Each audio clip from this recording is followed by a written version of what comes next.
सबैजनालाई शुभ बिहानी। आज चाहिँ शनिबारको दिन लगभग यहाँ 9:30 बज्न रहेछ। घामको अनुहार चाहिँ देख्नै पाइँदैन गाइस। यहाँ चाहिँ घाम 12:30-11 बजीतिर घाम उदाइन्छ। घाम चाहिँ त्यति बेला देखिन सक्छ कि गाइस। सो आज चाहिँ शनिबार, म चाहिँ शनिबारको दिन अलिकति फुर्सद भएर चाहिँ म भ्लग स्टार्ट गर्न सुरु गरिहाल्छु गाइस।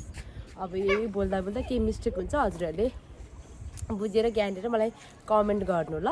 अनि आज चाहिँ शनिबारको दिन अब म के बनाउन गइछु भने कोदोको ढेँडो खसीको मासुको रेसिपी हजुर सामुमा लिएर आइसकेको छु गाइस। हजुरहरूले लाइक कमेन्ट सेयर गर्न चाहिँ नबिर्सिनु होला गाइस। हेर्नु हाम्रो अब ठाउँमा चाहिँ 9:30 10:30 भइसक्यो, 10:30 हुन लागिसक्यो। तै पनि घामको अनुहार चाहिँ देख्न सकिँदैन। यो हजुरहरूले देख्न सक्नुहुन्छ, यो चाहिँ हाम्रो गाउँ, हाम्रो टोल, हाम्रो एरिया है त गाइस। यो चाहिँ नुवाकोट लिखु 1 ढिकुरी बजार हो गाइस। ल हेर्नुहोस्, अब घामको अनुहार त यस्तै हो। घामलाई चाहिँ ट्याक्क अब 12 बजीतिर स्वागत गर्नु पर्ला हामीले। अब हेर्नुहोस् पुरै यो तुवालो तुसारोले हुस्सुले सब छेकेको छ। अब हेर्नुहोस् गाइस, यही हो हाम्रो गाउँ, यही हो हाम्रो टोल। आजको खसीको लागि चाहिने मरमसला सामानहरू सबै यसरी रेडी गरेको छु। ल हेर्नुहोस्, यो चाहिँ अदुवा लसुन र गरम मसला मैले एकदम सिलौटोमा पिसेर बनाएको। अनि यो चाहिँ यसलाई चाहिने नुन, मसला, गरम मसला सबै सामान मैले यसरी रेडी गरिसकेँ गाइस। यो चाहिँ 1 केजी मटन हो। यो चाहिँ खसीको मासु है गाइस, 1 केजी लिएर आएको मैले।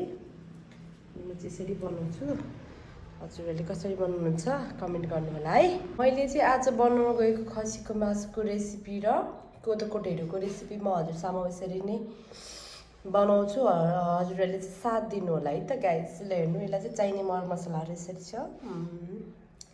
कोलभेडा, प्याज, गरम मसला र अदुवा लसुनको पेस्ट, बेसार, जिरा, खुर्सानी, मिट मसला, स्वाद अनुसारको नुन। यसरी नै म सबै रेडी बनाएर अनि म पकाउँछु। हजुरहरूले नि हेरिदिनु होला।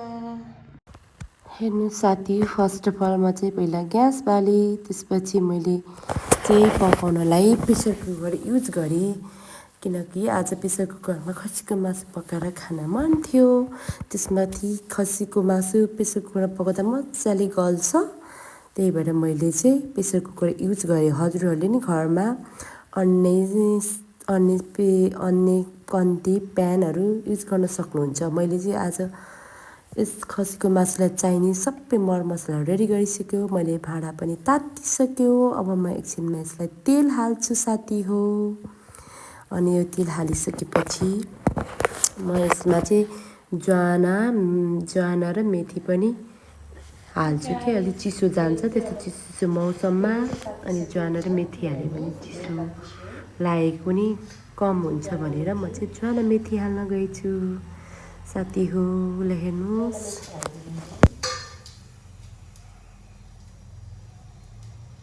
मलाई चाहिँ सुकिया खुर्सानी पनि हालेपछि एकदम टेस्ट आउनु भएर म चाहिँ हालेँ 4 पिस चाहिँ सुकेको खुर्सानी।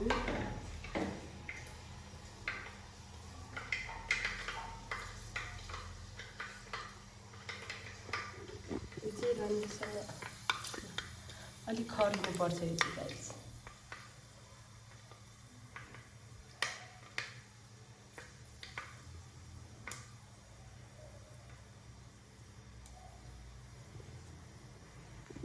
यो चाहिँ खुर्सानी हालिदिनु रहेछ भने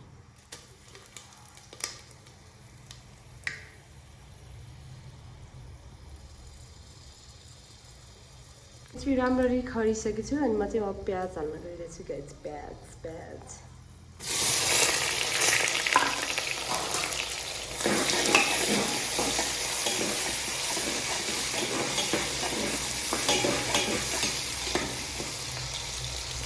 चाहिँ ब्राउन हुनुपर्छ है गाइस। प्याजलाई चाहिँ अलिक खरायो भने चाहिँ राम्रो हुन्छ है साथी हो। म चाहिँ प्याजलाई मजाले चलाएर एकदम प्याज चाहिँ राम्रोसँग ब्राउन खैरो भइसकेपछि म मासु हाल्छु है त गाइस।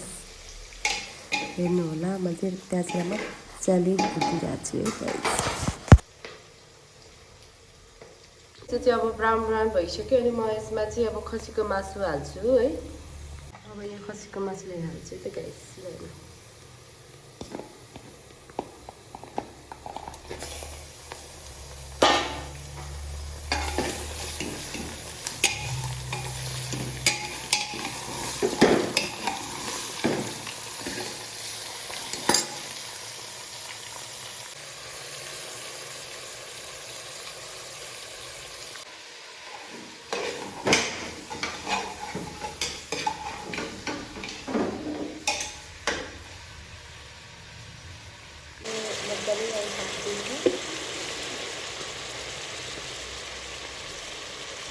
गाइस अब चाहिँ म बिसार हाल्न गइरहेछु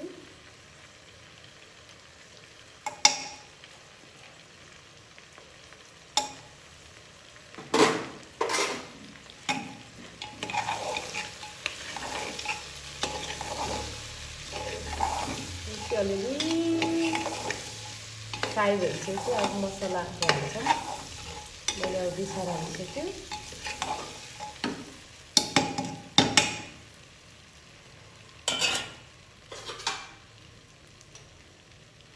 गाइस स्वाद अनुसारको चाहिने अनुसारको कसलाई मसला धेरै मन पर्छ कसलाई थोरै म चाहिँ मसला हाल्न गएछु यति जिरा गरम मसलाको पाउडर है गाइस ल्याउनुहोस्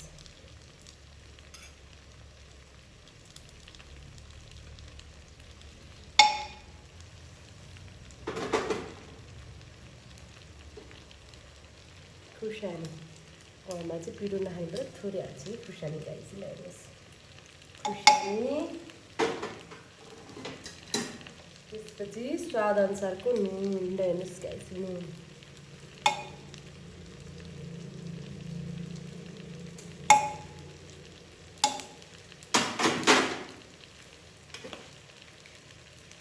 यो चाहिँ अदुवा लसुन र गरम मसलालाई फेरि पनि हामीले कुटेर यो चाहिँ पेस्टवाला है गाइस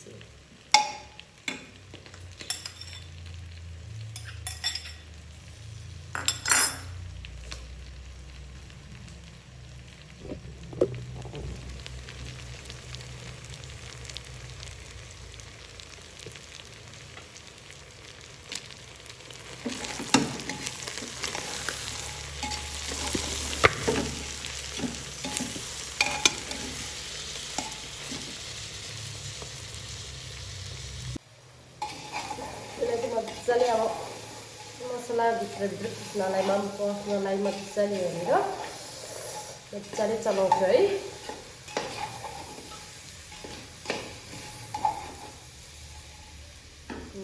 गाइस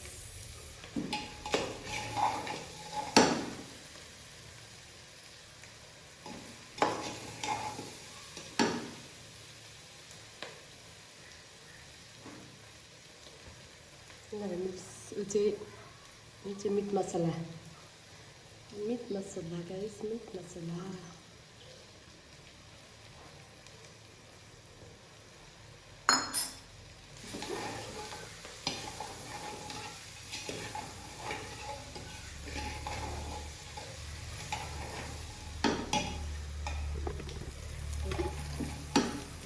कलर आउनु पर्यो चिकन लुडा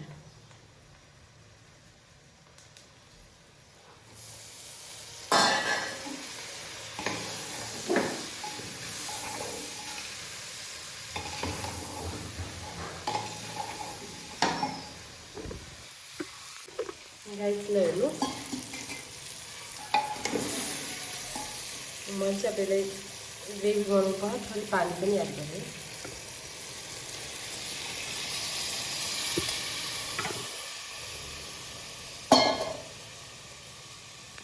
ल साथी यसमा चाहिँ मैले पानी हालिसकेँ मजाले यसलाई सिटी लाउनलाई रेडी गरिसक्यो अब म चाहिँ अब यो प्रेसर कुकरमा सिटी लाउँछु है त गाइस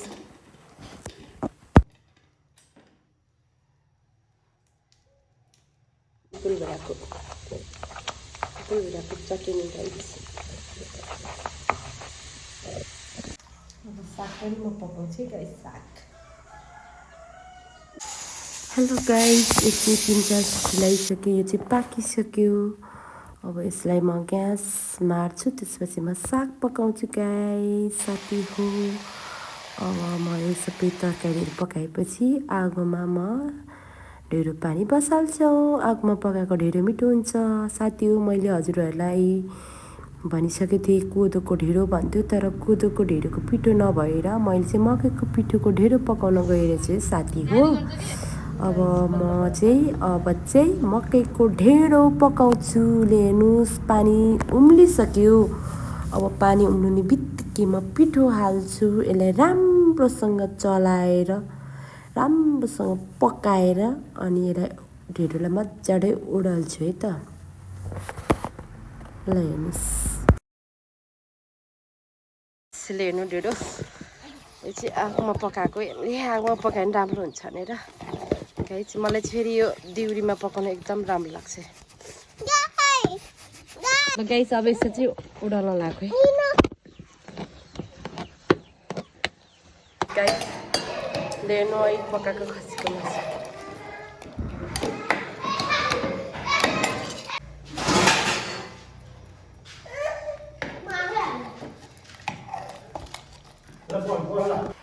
फाइनली साथी हो मैले चाहिँ बिहानबाट पकाउन सुरु गरेको यो मेरो ढेँडो र खसी मासुको रेसिपी अब चाहिँ सिद्धिसक्यो। मैले चाहिँ गुलबर टिमुरको चटनी र मकैको पिठोको ढेँडो खान गएको। भाइ बहिनी हो बुवा खाना कस्तो छ? मिठो छ कि छैन? मिठो छ? प्रशंसा मिठो लाग्यो तपाईँलाई? हेलो एकदम मिठो।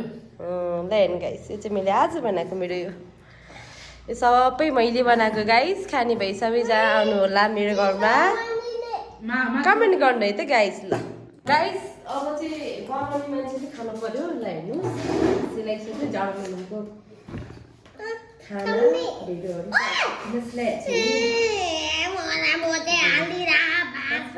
है नगरौँ न म त यो सँग बसेर नि खाइन्न।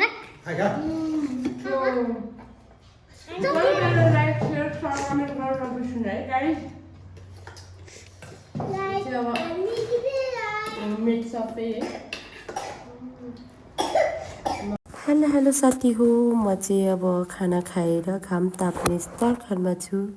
पाउने 1 भइसक्यो। घाम पनि एकदम चर्को लागेको छ।